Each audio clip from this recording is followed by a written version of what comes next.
So Pro Football Focus went in and was grading out all of the first round picks after week 1 of the season. Okay, I mean they do all these analytical things and stuff like that.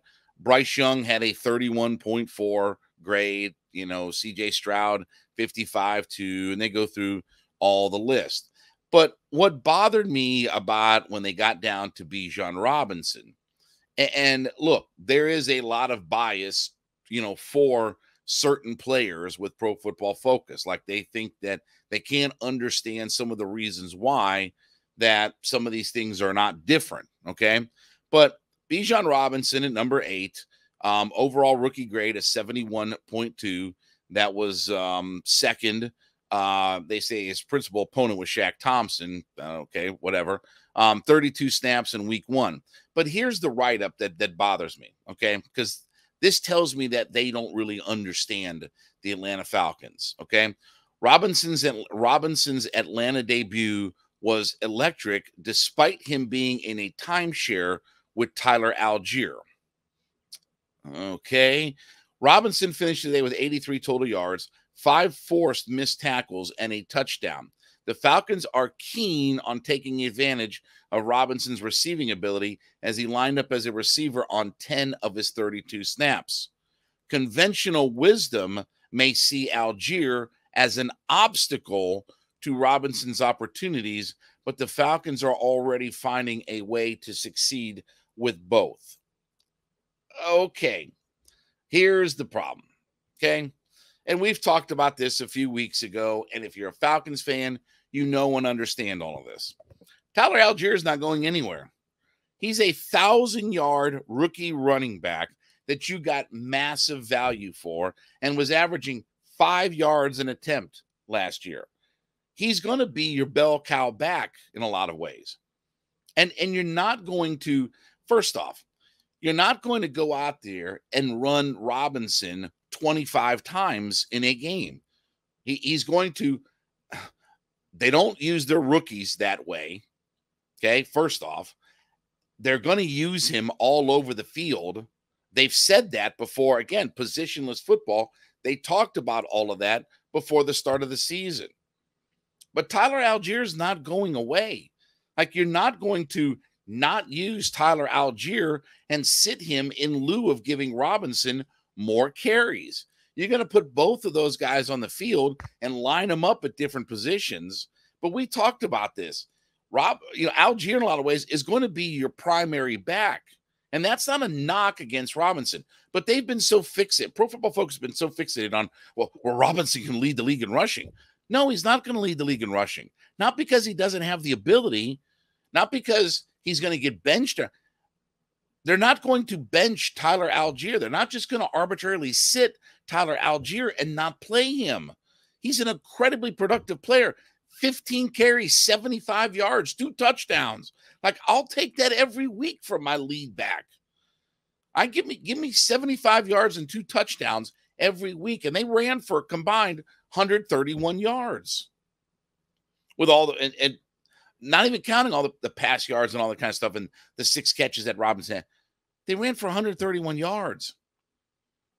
They're not going to just give one guy. This is not Derrick Henry. It's not one guy that's going to get 40 carries and tack the load on.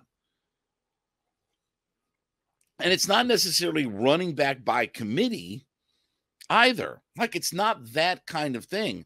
But when you read these dumb things about, he was in a timeshare with Tyler Allgeier.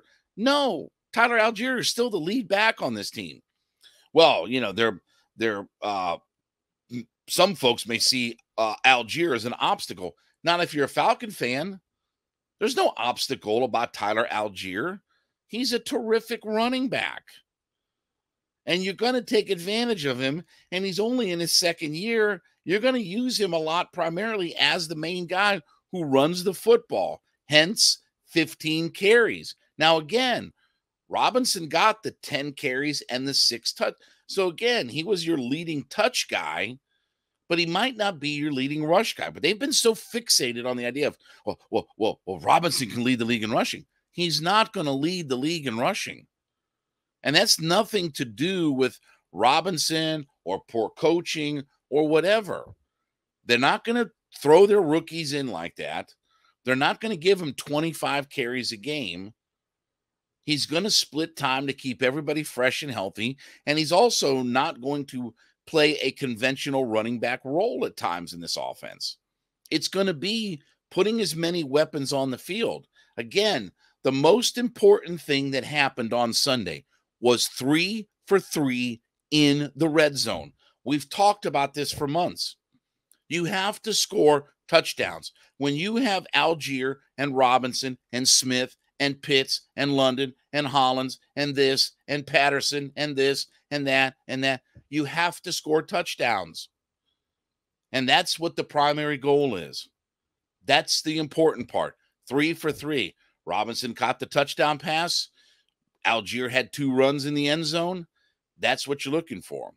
So when we read these things about stumbling blocks or a timeshare with Tyler Allgeier, it's dumb.